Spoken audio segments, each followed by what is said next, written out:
going to bring out the acoustic guitar solo cover songs. I'm sure you know some of it, you know. Something vintage, something new. We start with a song from Love Drive. This is Always Somewhere.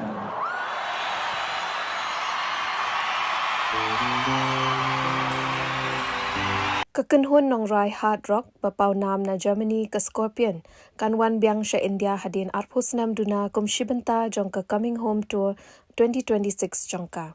Kynhun Scorpion kan Rwai ha ki Tylli ki Nongbah kata ha Shillong ha ka arpawai tarik Yayong ha Delhi ha ka arpu Tarik ha Bengaluru ha ka arpun tarik bat ha Mumbai ha ka Laipho tarik Yayong. Kat kum kajing tip balayo kajing dia ya ki tiket na ka artist pre-sale kan sedang nado ka khatsau tarik ka lalingkot nado ka por khat ar baje minsngi ban bot da ka Kotak Mahindra Bank credit card ha ka khatsan tarik kajing dia on sale ya ki tiket kan long ha ka khatnyau tarik na ka book my show kinong penyat ya kani ka tour kila ong ba kani ka jingwan sha India kan long ka bakerpang na ka benta ki pat ba ki basngau tenat ban sngap ya ki jing rai rock da ka bakam ba usnem 8000 arpun riu un long usnem upasa jingkan mau ha ka jing yat lenti jong ka Kynhun.